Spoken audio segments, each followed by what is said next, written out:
الحمد لله رب العالمين والصلاة والسلام على سيد المرسلين أما بعد أعوذ بالله من الشيطان الرجيم بسم الله الرحمن الرحيم ألم تر إلى الذي حاج إبراهيم في ربه أن آتاه الله الملك إذ قال إبراهيم ربي الذي يحيي ويميت قال أنا أحيي وأميت قال إبراهيم فإن الله يأتي بالشمس من المشرق فأت بها من المغرب فبهت الذي كفر والله لا يهدي القوم الظالمين. وعن عبد الله بن عباس رضي الله عنهما قال قال رسول الله صلى الله عليه وسلم احفظ الله احفظ الله تجده تجاهك رواه الترمذی. محترم حضرات، معزز سامعین، بزرگوں، نوجوان ساتھیوں، پردہ نشین خواتین اسلام، عزیز بچوں، ہم اور آپ ابراہیم خلیل اللہ علیہ السلام کی زندگی سے کچھ اہم اسباق اس عنوان کے تحت ہفتہ واری درس سن رہے ہیں. گزشتہ ہفتہ واری درس میں حضرت ابراہیم علیہ السلام کی زندگی کے کچھ اہم گوشوں پر روشنی ڈالی گئی تھی اور کچھ اہم اسباق پیش کیے گئے تھے. اس میں سے پہلا سبق تھا ہدایت کے حصول کے لیے کوشش کرنا چاہیے. دوسرا سبق تھا کہ توحید پر، دین اسلام پر استقامت اختیار کرنی چاہیے، اس پر حق کو اختیار کرنے کے بعد اس پر ڈٹے اور جمے رہنا چاہیے. اور تیسرا سبق یہ بتایا گیا تھا چاہے جیسے بھی حالات ہوں، ہر حال میں اللہ پر توکل اور بھروسہ رکھنا چاہیے. حضرت ابراہیم علیہ السلام کی زندگی کے اسباق میں سے ایک اہم سبق یہ بھی ہے کہ حق ہمیشہ غالب رہتا ہے، چاہے ابتداءً کتنا ہی کمزور کیوں نہ دکھائی دے، اور باطل کو مغلوب ہونا ہے، باطل کو مٹنا ہے، باطل کو ہمیشہ منہ کی کھانی پڑتی ہے. اگرچہ ابتداءً یا ظاہراً باطل کتنا ہی مضبوط اور غالب کیوں نہ دکھائی دے، اللہ تعالیٰ ہمیشہ اہل توحید اور اہل حق کی مدد فرماتا ہے، اور اہل باطل کو اللہ تعالیٰ ہمیشہ ذلیل و رسوا اور ذلیل و خوار کرتا ہے. آپ دیکھیں حضرت ابراہیم علیہ السلام کے تعلق سے مفسرین اور مؤرخین لکھتے ہیں کہ حضرت ابراہیم علیہ السلام جب نار نمرود سے صحیح سالم باہر نکل آئے، اس کے بعد کا واقعہ ہے. نمرود بادشاہ نے ابراہیم علیہ السلام کو اپنے دربار میں طلب کیا، اور وہ بادشاہ جس کے بارے میں مفسرین نے لکھا ہے، حافظ ابن کثیر رحمۃ اللہ علیہ نے بقول بعض کی تقریباً 400 سال سے حکومت کر رہا تھا. یہ عمر کا لمبی ہونا کوئی تعجب کی بات نہیں ہے، اس زمانے میں عمریں لمبی ہوا کرتی تھی. خود حضرت نوح علیہ السلام کے بارے میں ہم بارہا سنے، قرآن کی آیت بھی ہے، 950 سال تک انہوں نے دعوت و تبلیغ کا کام کیا. تو بہرحال یہ جو نمرود تھا ایک لمبے زمانے سے حکومت کر رہا تھا. اللہ نے فرمایا ان آتاہ اللہ الملک، اللہ تعالیٰ نے اس کو بادشاہت دیا، اس کو اپنی بادشاہت پر بڑا ناز تھا، بڑا گھمنڈ تھا، اور اس نے اس کی وجہ سے بغاوت اور سرکشی اختیار کی اور حضرت ابراہیم علیہ السلام سے اللہ کی ربوبیت کے بارے میں بحث کیا. اللہ نے اسی طرف اشارہ کیا ہے سورہ بقرہ آیت نمبر 258 میں. الم تر الی الذی حاج ابراہیم فی ربہ ان آتاہ اللہ الملک. کیا آپ نے اس شخص کی طرف نہیں دیکھا، کیا آپ اس کے بارے میں نہیں جانتے ہیں کہ جس شخص نے حضرت ابراہیم علیہ السلام سے ان کے رب کے بارے میں جھگڑا کیا، حجت کیا، بحث کیا، اس وجہ سے کہ اللہ تعالیٰ نے اس شخص کو بادشاہت عطا کی تھی. اس نے ابراہیم علیہ السلام سے کہا کہ اے ابراہیم تمہارا رب کیا کرتا ہے؟ تو ابراہیم علیہ السلام نے کہا ربی الذی یحیی و یمیت، میرا رب زندہ کرتا ہے، موت دیتا ہے، مارتا ہے، جلاتا ہے. تو اس نے کہا یہ کون سی بڑی بات ہے، تم خواہ مخواہ اس رب کی عبادت کرتے ہو، وہ کام تو میں بھی کر سکتا ہوں. قال انا احیی و امیت، اس نے کہا میں بھی مارتا ہوں، میں بھی جلاتا ہوں. تو کیا کیا، جیل سے 2 قیدیوں کو بلوایا جو واجب القتل تھے، جن کو قتل کرنا واجب تھا. 2 قیدیوں کو بلوایا. قیدی جب بادشاہ کے دربار میں حاضر ہوئے تو ان میں سے ایک کو رہا کر دیا اور ایک کو قتل کروا دیا. تو کہا دیکھو جو کام تمہارا رب کرتا ہے وہ کام میں بھی کرتا ہوں. تمہارا رب مارتا ہے، جلاتا ہے، میں بھی مارتا ہوں، جلاتا ہوں. ایک کو میں نے زندہ چھوڑ کر بھیج دیا، رہا کر دیا، ایک کو مار دیا. پھر میرے رب میں تمہارے رب میں کیا فرق ہے؟ اب حضرت ابراہیم علیہ السلام نے اس سے مضبوط اور ٹھوس دلیل دی. انہوں نے ایسا سوال پوچھا کہ وہ لاجواب ہو گیا. ابراہیم علیہ السلام نے کہا کہ میرا رب ایسا ہے جو سورج کو روزانہ پورب سے نکالتا ہے، پچھم میں ڈباتا ہے. تو ایسا کر اپنے آپ کو رب کہتا ہے نا، تو سورج کو پچھم سے، ویسٹ سے نکال اور ایسٹ میں ڈبا.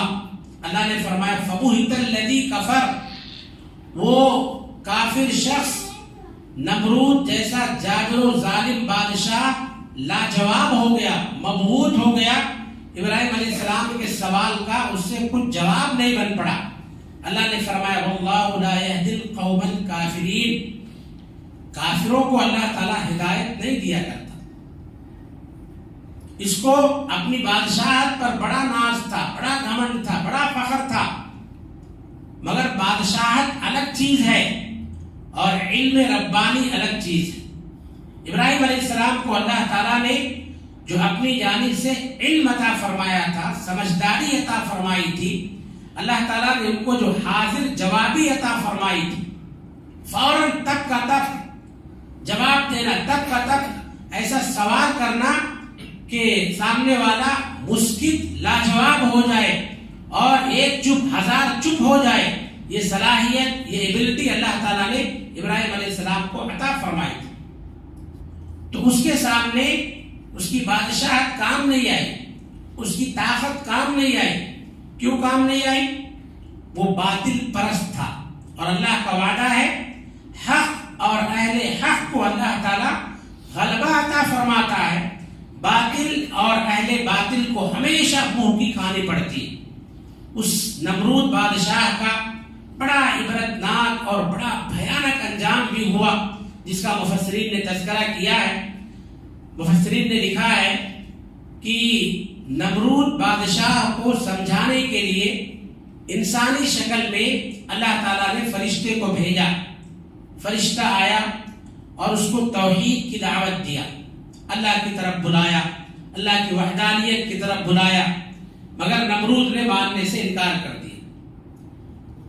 فرشتہ دوبارہ آیا، سہبارہ آیا، 2-3 مرتبہ فرشتے نے دعوت دی مگر اس نے انکار کر دیا اور مارنے کی یا سزا دینے کی دھمکی دیا.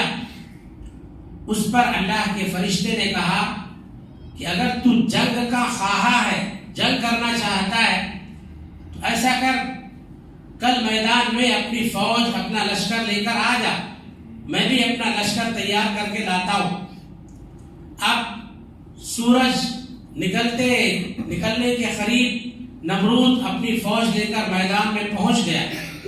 اس کو کیا پتا تھا کہ یہ جو انسانی شکل میں ہمارے پاس دعوت دینے آیا ہے وہ اللہ کا فرشتہ ہے۔ اب اللہ رب العالمین نے کیا کیا؟ اللہ تعالیٰ نے فرمایا وَمَا يَعْلَمُ جُنُودَ رَبِّكَ إِلَّا هُوَ، آپ کے رب کی فوج اور آپ کے رب کی لشکریوں کو کوئی نہیں جانتا، آپ کے رب کے سوا کوئی نہیں جانتا۔ اللہ تعالیٰ نے بڑے بڑے مچھروں کا ایک دروازہ کھول دیا، چاروں طرف مچھر پھیل گئے، چاروں طرف سیاہی چھا گئی، اوپر نیچے دائیں بائیں مچھروں کی وجہ سے ایسی سیاہی چھائی سورج نظر نہیں آتا تھا۔ اور اس فوج نے، مچھروں کی فوج نے نمرودی فوج پر اس قدر حملہ کیا، اس قدر اٹیک کیا، ان کا خون تو کیا، ان کا گوشت پوشت سب کچھ چٹ کر گئے، صرف ہڈیوں کا ڈھانچہ بچا رہا، سارے کے سارے لوگ تباہ و برباد ہو گئے۔ انہی مچھروں میں سے ایک مچھر ناک کے راستے سے نمرود کے نتھنے میں گھس گیا، دماغ تک پہنچ گیا اور اس کے دماغ کو چاٹتا رہا۔ نمرود بے چین ہو گیا، کہیں بھی اس کو قرار نہیں، کہیں بھی سکون نہیں۔ مفسرین نے لکھا ہے وہ بے چینی میں آ کر اپنا سر دیواروں سے مارتا، اپنا سر پتھروں سے ٹکراتا، ہتھوڑوں سے اپنا سر کچلواتا تھا، مگر اس کو کہیں سکون نہیں۔ اللہ نے کہہ دیا نا واللہ لا یہدی القوم الکافرین، کافروں کو اللہ تعالیٰ ہدایت نہیں دیتا، انہیں سکون اطمینان نصیب نہیں ہوتا، تو اللہ کا وعدہ پورا ہو رہا ہے۔ نمرود بالآخر پریشان ہو گیا اور اس طرح سے اس نے تڑپ تڑپ کر اپنی جان دے دی، اللہ تعالیٰ نے اس کو ہلاک کر دیا۔ تو اللہ کا وعدہ ہے، اللہ تعالیٰ حق اور اہل حق کو غلبہ عطا فرماتا ہے۔ قرآن میں سورہ محمد میں اللہ نے ایمان والوں کو خطاب کیا، یا ایھا الذین آمنوا ان تنصروا اللہ ینصرکم ویثبت اقدامکم، اے ایمان والو اگر تم اللہ کے دین کی مدد کرو گے، اللہ غیب سے تمہاری مدد فرمائے گا اور اللہ تعالیٰ تمہیں ثبات قدمی عطا فرمائے گا، تمہارے قدموں کو اللہ تعالیٰ جما دے گا، باطل کے سامنے ٹکنے اور ٹھہرنے کی ہمت اور حوصلہ اللہ تعالیٰ عطا فرمائے گا۔ نبی کریم صلی اللہ علیہ وسلم ایک مرتبہ اپنی سواری پر اپنے پیچھے اپنے چچا زاد بھائی حضرت عبداللہ بن عباس رضی اللہ عنہما کو بٹھائے ہوئے تھے۔ اس موقع پر آپ صلی اللہ علیہ وسلم نے ان کو بہت سی نصیحتیں کی۔ آپ نے ان کو خطاب کرتے ہوئے فرمایا یا بنیا اعلمک کلمات، اے میرے پیارے، اے میرے بچے، میں تجھے چند کلمات سکھاتا ہوں، ان کو یاد رکھنا۔ انہی نصیحتوں میں سے پیارے نبی صلی اللہ علیہ وسلم کی نصیحت بھی تھی احفظ اللہ یحفظ، تم اللہ کے احکام کی حفاظت کرو، اللہ تمہاری حفاظت کرے گا۔ احفظ اللہ تجدہ تجاہک، تم اللہ کے حقوق ادا کرو، تم اللہ کی مدد اپنے سامنے پاؤ گے۔ اللہ کے احکام کی حفاظت کرو، اللہ تمہاری حفاظت کرے گا۔ اللہ کے حقوق کی پاسداری کرو، اللہ تعالیٰ کی مدد کو تم اپنے سامنے پاؤ گے۔ آپ دیکھیں ابراہیم علیہ السلام کی مدد اللہ نے کیسے کیا، اتنے بڑے جابر و ظالم بادشاہ کے سامنے اللہ تعالیٰ نے انہیں حق گوئی کی قوت عطا فرمائی، عزم و ہمت اور حوصلہ عطا فرمایا۔ یہ معمولی بات نہیں ہے، بہت بڑی بات ہے، اللہ کی بہت بڑی مدد ہے۔ تو ابراہیم علیہ السلام کی زندگی سے ہم تمام لوگوں کو یہ سبق بھی ملتا ہے، اس لیے ہمیشہ حق پرست رہنا چاہیے اور حق کے غلبے کے لیے ہم سے جو کچھ بھی ہو سکتا ہے اس کے لیے محنت اور کوشش کرتے رہنا چاہیے۔ انشاءاللہ اللہ تعالیٰ غیب سے ہماری مدد فرمائے گا، یہ اللہ تعالیٰ کا وعدہ ہے۔ اسی طرح سے حضرت ابراہیم علیہ السلام کی زندگی سے ایک بہترین سبق یہ بھی ملتا ہے، دعوت و تبلیغ کا طریقہ کار۔ اگر ہم کسی کو کچھ سمجھانا چاہتے اللہ کی بات، اللہ کی دعوت کسی کے سامنے پہنچانا چاہتے ہیں، ہم کسی کی اصلاح کرنا چاہتے ہیں، تو اصلاح کا انداز کیسا ہونا چاہیے؟ انبیاء علیہ السلام کی زندگیوں سے اور خاص طور پر حضرت ابراہیم خلیل اللہ علیہ السلام کی زندگی سے ہم کو کیا سبق ملتا ہے؟ آج دیکھیے ہمارا اور آپ کا معاملہ کیسا ہے، اور انبیاء علیہ السلام کا طریقہ دعوت کیا تھا، دونوں میں کتنا فرق ہے، اس کو ہمیں سمجھنا چاہیے، اور جو خیر اور بہتر بات ہو، جو بہتر انداز ہو، اس کو اپنانے کی کوشش کرنا چاہیے۔ حضرت ابراہیم علیہ السلام کے والد کے بارے میں ہم نے سنا، والد کا نام کیا بتایا گیا تھا؟ آزر۔ ابراہیم علیہ السلام کے والد کا نام آزر تھا، بت بناتا تھا، بتوں کی پوجا کرتا تھا، بتوں کی تجارت کرتا تھا، بت بیچتا تھا۔ اس کے بنائے ہوئے بت جو ہے مورخین لکھتے ہیں آسٹریلیا، نیوزی لینڈ یا دیگر بڑے بڑے ممالک میں اس کے بنائے ہوئے بت سیل ہوتے تھے، بہت پسند کیے جاتے تھے۔ اس کا جو پروڈکٹ تھا وہ دوسرے ممالک میں بہت پسند کیا جاتا تھا۔ حضرت ابراہیم علیہ السلام اپنے والد محترم کو اکیلے میں، تنہائی میں بڑے پیار سے، بڑی محبت سے سمجھاتے۔ سورہ مریم میں اللہ تعالیٰ نے آیت نمبر 41 سے لے کر آیت نمبر 50 تک ان باتوں کو بیان فرمایا ہے۔ ابراہیم علیہ السلام اپنے والد محترم کے پاس آتے ہیں اور کہتے ہیں یا ابتی لم تعبد ما لا يسمع ولا يبصر ولا يغني عنك شيئا، اے میرے ابو جان، آپ ایسے معبودوں کی عبادت کیوں کرتے ہیں جو نہ سن سکتے، نہ دیکھ سکتے، نہ آپ کو نفع دے سکتے، نہ آپ کو نقصان دے سکتے، نہ آپ کے کسی کام آ سکتے۔ ابراہیم علیہ السلام نے 4 مرتبہ یا ابتی سے خطاب کیا، یا ابتی، یا ابھی نہیں، یا ابتی۔ یا ابتی میں پیارا، یا ابتی بڑا پیارا انداز ہے، اے میرے ابو جان، اے میرے پیارے ابو جان۔ باپ مشرک ہے مگر اس سے نفرت نہیں ہے۔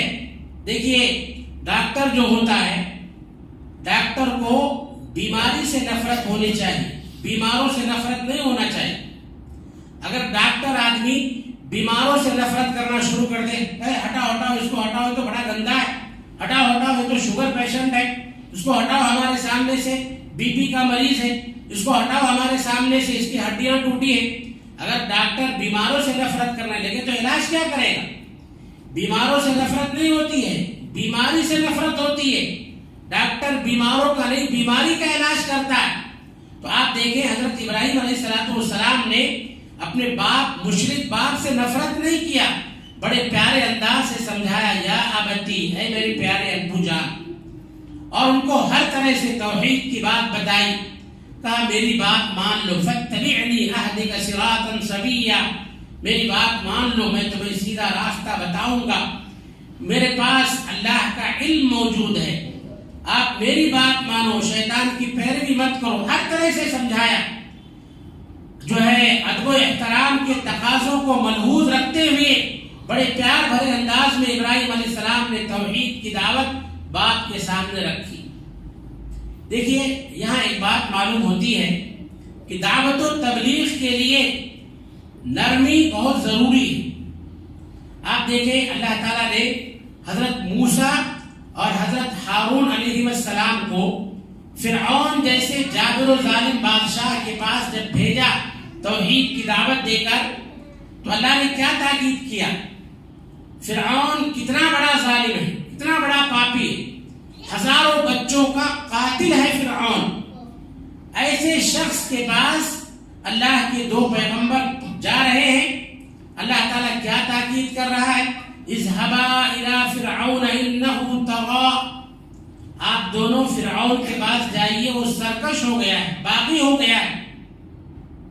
فقولا له قولا لینا لعله يتذكر او يخشى، جاؤ اس سے نرم بات کرنا، نرمی کے ساتھ گفتگو کرنا، شاید ظالم ہے، ہزاروں بچوں کا قاتل ہے، وہ حق سے دشمنی اور مخالفت کرتا ہے، لعلہ، اللہ نے فرمایا لعلہ یتذکر، شاید تمہاری بات اس کے دل میں اتر جائے، یتذکر، وہ نصیحت حاصل کرے، او یخشا، یا اپنے انجام کو، بدترین انجام کو سوچ کر ڈر جاؤ، مگر تمہاری دعوت کا انجام، تمہاری دعوت کا انداز فرعون جیسا نہیں ہونا چاہیے. یہ نہیں کہ سامنے والا جیسا ہے اس سے ویسی گفتگو کی جائے، نہیں، یہ دعوت کا انداز نہیں ہے. اللہ نے کہا جاؤ ڈر گفتگو کرنا. پیارے نبی صلی اللہ علیہ وسلم کے تعلق سے اللہ نے سورہ آل عمران میں بیان فرمایا وَلَوْ كُنْتَ فَظًّا غَلِيظَ الْقَلْبِ لَانفَضُّوا مِنْ حَوْلِكَ، اے نبی صلی اللہ علیہ وسلم، اگر آپ سخت دل ہوتے، تند خو ہوتے، درست اور سخت مزاج ہوتے، تو آج جو اتنی بڑی تعداد آپ کے پاس جمع ہے، یہ آپ کے پاس جمع نہیں ہوتے. ایک ایک کر کے لوگ آپ سے چھٹ جاتے، الگ ہو جاتے، جمعیت کا شیرازہ بکھر جاتا. اگر آپ سخت دل ہوتے، اتنی بڑی بھاری بھیڑ اکٹھا نہیں ہوتی. تو دعوت و تبلیغ کے لیے نرمی، محبت، شفقت بہت ضروری ہے. کیوں؟ اگر آدمی کے اندر سختی ہے تو سختی کی وجہ سے لوگ بدکتے، دور بھاگتے، قریب نہیں آتے، اور نرمی سے لوگ قریب آتے، لوگ سنتے ہیں اور سمجھنے کی کوشش کرتے ہیں. یہ نرمی اور سختی میں فرق ہے. اس لیے اللہ تعالیٰ نے انبیاء علیہ السلام کو اس کی تاکید فرمائی. تو بہرحال حضرت ابراہیم علیہ السلام نے وہی انداز اپنایا، مگر جو مشرک ہوتا ہے، مشرک کے لیے دعوت جو ہے توحید کا پیغام چاہے جتنے پیارے انداز میں کیوں نہ سنایا جائے، چاہے جتنی نرمی اور شفقت کے ساتھ کیوں نہ سنایا جائے، جو آدمی مشرک ہوتا ہے اس کو توحید کی دعوت سے چڑ ہوتی ہے. ایک طرف حضرت ابراہیم علیہ السلام کا پیار بھرا انداز دیکھیے، اور دوسری طرف باپ کا رد عمل دیکھیے. باپ نے کیا کہا اراغب انت عن آلہتی یا ابراہیم، اے ابراہیم کیا تو میرے معبودوں سے نفرت کرتا ہے، میرے معبودوں سے تجھے چڑ ہے، میرے معبودوں سے جلن ہے. کہا لئن لم تنتہی لارجمنک وہجرنی ملیا، اے ابراہیم اگر تو اپنی اس حرکت سے باز نہیں آیا، مجھے دوبارہ سمجھانے کی کوشش کیا، میرے معاملے میں مداخلت کیا، لارجمنک، تو میں تجھے پتھروں سے ماروں گا، تجھے سنگسار کر دوں گا. یہ نرمی، شفقت، پیار، محبت کے جواب میں ایک مشرک باپ کا جو ہے جواب تھا. وَهْجُرْنِي مَلِيًّا، اور اس نے یہ بھی کہا تو مجھے ایک مدت کے لیے اکیلا تنہا چھوڑ دے. بعض مفسرین نے لکھا ہے ملیہ کے معنی ہوتے صحیح سالم، تو مجھے صحیح سالم چھوڑ دے، دیکھ مجھ سے اپنے ہاتھ پیر تو توڑوا نہیں لینا، تو مجھے تنہا چھوڑ دے، مجھے صحیح سالم چھوڑ دے. اس طرح سے مشرک باپ نے حضرت ابراہیم علیہ السلام کو جواب دیا. میرے بھائیوں، یہاں یہ بات معلوم ہوتی ہے کہ اگر ہم کسی کو کچھ سمجھائیں، دین کی طرف بلائیں، اللہ کا کوئی حکم کسی کو سمجھائیں، ہمارا انداز نرم ہونا چاہیے، ہمارا لہجہ نرم ہونا چاہیے، پیار، محبت اور شفقت کے ساتھ سمجھائیں. انبیاء علیہ السلام کی زندگیوں سے، خاص طور پر ابراہیم علیہ السلام کی زندگی سے ہمیں یہی سبق ملتا ہے. یہاں ہم تمام لوگوں کو ایک اہم سبق یہ بھی ملتا ہے کہ دیکھیں کوئی نبی اگر اس کے رشتہ دار مشرک ہیں، دین سے ہٹے ہوئے، کوئی نبی اپنے رشتہ داروں کے کام نہیں آ سکتا ہے. آپ تاریخ اٹھا کر دیکھ لیں، حضرت نوح علیہ السلام کے سامنے ان کا بیٹا اس سیلابی پانی میں غرقاب ہو گیا، ڈوب کر تباہ و برباد ہو گیا. آنکھوں کے سامنے بیٹا ڈوب گیا، نوح علیہ السلام بچا نہیں سکے. ہمارے نبی حضرت محمد رسول اللہ صلی اللہ علیہ وسلم اپنے مشفق چچا کے کام نہیں آ سکے. اس چچا نے اسلام کے لیے بڑی محنت کیا، ہمیشہ وہ آپ کے سامنے سینہ سپر ہو کر کھڑے رہے، آپ صلی اللہ علیہ وسلم اپنے چچا کو جہنم کی آگ سے نہیں بچا سکے۔ حضرت نوح علیہ السلام کی بیویاں کافرہ مشرکہ تھیں، وہ اپنی بیویوں کے کام نہیں آ سکے۔ ابراہیم علیہ السلام کو بھی دیکھیں، ابراہیم علیہ السلام اپنے باپ کے کوئی کام نہیں آ سکیں گے قیامت کے دن۔ آج لوگ کہتے ہیں نا دامن پکڑ کر مچل جائیں گے وہاں قیامت کے دن، کسی کے جسم پر کوئی کپڑا ہی نہیں ہوگا، دامن کہاں سے ملے گا؟ نعوذ باللہ ثم نعوذ باللہ۔ آج لوگ اولیاء اللہ کو اپنے لیے سہارا مانتے، کہتے ہیں فلاں ولی فلاں اولیاء اللہ ہمارے کام آ جائیں گے، اور نعوذ باللہ اولیاء اللہ کے تعلق سے لوگ نہ جانے کیسی کیسی کرامتیں گڑھ کر لوگوں کے درمیان بیان کر رہے ہیں، بھولی بھالی عوام کو بیوقوف بنانے کی کوشش کر رہے، ان کو گمراہ کر رہے۔ شیخ عبد القادر جیلانی رحمۃ اللہ علیہ، جن کو لوگ پیرانے پیر کا خطاب دیتے اور کہتے ہیں کہ ملک الموت روحوں کی تھیلی لے کر آسمان پر چڑھ رہے تھے، شیخ عبد القادر جیلانی رحمۃ اللہ علیہ کی ملاقات ہو گئی، ملک الموت سے روحوں کی تھیلی چھین لیا، جس میں کافروں کی بھی روحیں تھی، مومنوں کی بھی روحیں تھی، اچھوں کی بھی روحیں تھی، بدوں کی بھی روحیں تھی، تھیلی چھین کر تمام روحوں کو جنت میں ڈال دیا۔ نعوذ باللہ ثم نعوذ باللہ۔ اس طرح کی جھوٹی حکایات اور کرامات گڑھ کر ان بزرگان دین کو بدنام کرتے۔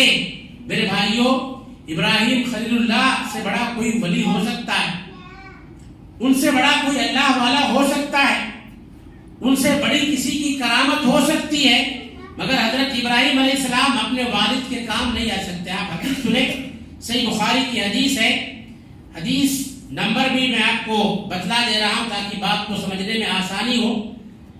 حدیث نمبر 3350۔ حضرت ابراہیم علیہ السلام کے تعلق سے اللہ کے نبی صلی اللہ علیہ وسلم فرماتے ہیں کہ قیامت کے دن حضرت ابراہیم علیہ السلام اپنے باپ آزر کو دیکھیں گے، ان کے باپ پر ان کی نظر پڑے گی تو دیکھیں گے ان کے والد کے چہرے پر سیاہی ہوگی، غرد و غبار ہوگا۔ ویسی میلی کچیلی حالت میں اپنے باپ کو دیکھ کر ابراہیم علیہ السلام پریشان ہو جائیں گے۔ خیر کچھ بھی ہو، باپ اور بیٹے کے درمیان محبت ہوتی ہی ہے، تو ابراہیم علیہ السلام اپنے باپ کو اس حالت میں دیکھ کر پریشان ہو جائیں گے، اور حضرت ابراہیم علیہ السلام اپنے والد سے کہیں گے کیا میں نے تم سے نہیں کہا تھا لا تعصنی، تم میری نافرمانی مت کرو۔ یہاں قرآن میں بھی اللہ نے ذکر کیا فاتبعنی اہدک صراطا سویا، میری بات مان لو میں تمہیں سیدھا راستہ دکھاؤں گا۔ تو ابراہیم علیہ السلام وہاں ان کو یاد دلائیں گے، کہیں گے کیا میں نے تم سے نہیں کہا تھا کہ میری نافرمانی مت کرو، مگر تم نے میری بات نہیں مانی، دیکھو آج تمہارا کیا انجام ہو رہا ہے۔ تو ابراہیم علیہ السلام کے والد آزر اس وقت کہیں گے فَالْيَوْمَ لَا أُعْصِيكَ، اے میرے بیٹے آج میں تیری نافرمانی نہیں کروں گا، تو بول کیا کرنا میں سب کروں گا۔ اس کے بعد حضرت ابراہیم علیہ السلام اللہ سے سفارش کریں گے، اللہ تعالیٰ سے کہیں گے کہ رب العالمین تو نے مجھ سے وعدہ کیا تھا کہ قیامت کے دن تو مجھے رسوا نہیں کرے گا۔ قرآن کی آیت بھی ہے وَلَا تُخْزِنِي يَوْمَ يُبْعَثُونَ يَوْمَ لَا يَنْفَعُ مَالٌ وَلَا بَنُونَ، اے میرے پروردگار تو مجھے قیامت کے دن رسوا نہیں کرنا کہ جس دن نہ انسان کا مال اس کے کام آئے گا، نہ اس کی اولاد اس کے کام آئے گی۔ اللہ مجھے ایسے دن رسوا نہیں کرنا، اللہ تو نے مجھ سے وعدہ کیا تھا تو مجھے رسوا نہیں کرے گا، اور میرے لیے اس سے بڑی ذلت اور اس سے بڑی رسوائی اور کیا ہو سکتی ہے کہ میرا اپنا باپ تیری رحمت سے سب سے زیادہ دور ہے، مجھے اپنے باپ کی حالت دیکھی نہیں جا رہی ہے۔ اس کے بعد اللہ تعالیٰ حضرت ابراہیم علیہ السلام کی اس تکلیف کو دور کرنے کے لیے ان کے باپ آزر کی شکل کو چینج کر دے گا۔ صحیح بخاری کی حدیث میں ہے اللہ تعالیٰ ایک بجو، ایک جانور ہوتا ہے، بجو کی شکل میں ان کی صورت کو کر دے گا جو خون میں گندگی میں لتھڑا ہوا لپٹا ہوا ہوگا، اور ابراہیم علیہ السلام کے ذہن سے وہ تصویر ہٹ جائے گی، ان کے باپ کی تصویر ہٹ جائے گی، اور دیکھیں گے پیروں کے نیچے جو ہے بجو جو ہے خون میں لتھڑا ہوا ان کے نیچے موجود ہے، اس کے بعد فرشتے اس کو پکڑ کر جہنم میں ڈال دیں گے۔ بالآخر آپ دیکھیں انجام کیا ہوا، مشرک باپ کا انجام کیا ہوا، جہنم رسید ہوا۔ تو کہنے کا مطلب یہ ہے کہ کوئی کسی کے کام نہیں آ سکتا۔ نبی کریم صلی اللہ علیہ وسلم کا فرمان بھی ہے، من بطع به عمله لم يسرع به نسبه، کہ جس کا عمل قیامت کے دن اس کو فیل کر دے، اس کو پچھاڑ دے، اس کا حسب نسب، اس کا اونچے خاندان والا ہونا اس کو آگے نہیں کر سکتا ہے۔ خود نبی کریم صلی اللہ علیہ وسلم اپنے اہل خانہ کو، اپنے خاندان والوں کو، تمام لوگوں کو اکٹھا کر کے دعوت دیتے ہیں، سمجھاتے ہیں، خاندان کے ایک ایک بڑے کا نام لے کر آپ ان کو آخرت یاد دلاتے ہیں، کہتے ہیں اے فلاں کے بیٹو، اے فلاں کے بیٹو، اے فلاں کے بیٹو، تم اپنے آپ کو جہنم سے بچا لو، میں وہاں تمہارے کوئی کام نہیں آ سکتا۔ حتیٰ کہ اپنی لخت جگر حضرت فاطمہ رضی اللہ عنہا کو خطاب کرتے ہوئے کہتے ہیں کہ یا فاطمہ انقذی نفسک من النار، اے فاطمہ تم بھی اپنے آپ کو جہنم سے بچا لو، لا اغنی عنک من اللہ شیئا، میں وہاں اللہ کے پاس تمہارے کچھ بھی کام نہیں آ سکتا ہوں۔ تو ان تمام تفصیلات کا خلاصہ یہی ہے کہ وہاں کوئی کسی کے کام نہیں آ سکتا۔ انبیاء علیہ السلام بھی اپنے سگوں کے، اپنے حقیقی رشتہ داروں کے جو کافر ہوں گے ان کے کام نہیں آ سکتے۔ جب انبیاء کام نہیں آ سکتے تو پھر غیرو ندو خیرو کیا کسی کے کام آ سکتے؟ اس لیے اگر ہم وہاں کامیابی چاہتے ہیں تو اعمال کا ذخیرہ جمع کرنا پڑے گا۔ ان پر تکیہ کر لیا، ان پر بھروسہ کر لیا، ان کو اپنے لیے سہارا بنا لیا، اس سے اللہ کے پاس جو ہے ہم کامیاب نہیں ہو سکتے۔ اللہ کے پاس کامیابی کے لیے ایمان اور عمل صالح بہت ضروری ہے۔ تو حضرت ابراہیم علیہ السلام کی زندگی سے یہ بہترین سبق بھی ہم تمام لوگوں کو ملتا ہے۔ تو آج کے درس میں 3-4 باتیں خاص طور پر بتائی گئی ہیں۔ پہلی بات، حق اور اہل حق کو اللہ تعالیٰ طاقت، قوت اور غلبہ عطا فرماتا ہے، یہ اللہ کا وعدہ ہے۔ باطل کو اللہ تعالیٰ مٹاتا ہے اور اہل باطل کو ہمیشہ منہ کی کھانی پڑتی۔ دوسری بات، دعوت و تبلیغ میں ہمیں نرمی، شفقت اور محبت کے پہلو کو غالب رکھنا چاہیے۔ اور تیسری بات، انسان کا ایمان، انسان کا عمل ہی اسے اللہ کے عذاب سے نجات دلا سکتا ہے۔ اپنے حقیقی رشتہ دار، اعزا و اقارب آخرت میں اس کے کوئی کام نہیں آ سکتے۔ اللہ تعالیٰ سے دعا ہے کہ رب العالمین ہم تمام لوگوں کو ان باتوں پر کما حقہ عمل پیرا ہونے کی توفیق عطا فرمائے۔ اللہ تعالیٰ ہم سب کو حضرت ابراہیم خلیل اللہ علیہ السلام کی زندگی سے کما حقہ عبرت اور نصیحت پکڑنے کی توفیق عطا فرمائے۔ رب العالمین دنیا و آخرت میں کامیابی کے لیے ہم سب کو نیک اعمال کا ذخیرہ جمع کرنے کی توفیق عطا فرمائے۔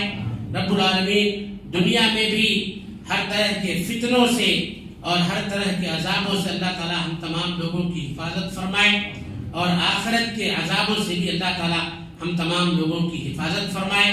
اللہ رب العالمین دین کی اشاعت اور دین کی تبلیغ کے لیے ہم جو بھی کوشش کر رہے ہیں، اللہ تعالیٰ ہم میں سے ہر ایک کی کوششوں کی قدر فرمائے، اور سب کو اللہ تعالیٰ اس کا بہتر سے بہتر اجر اور بہتر سے بہتر بدلہ عطا فرمائے۔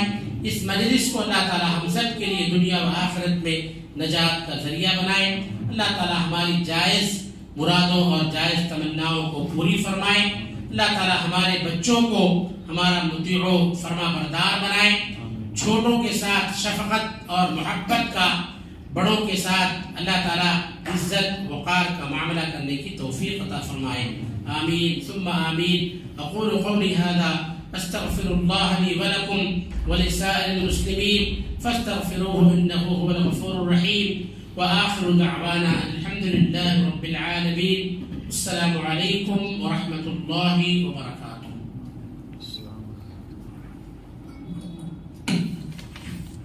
جزاکم اللہ خیرا۔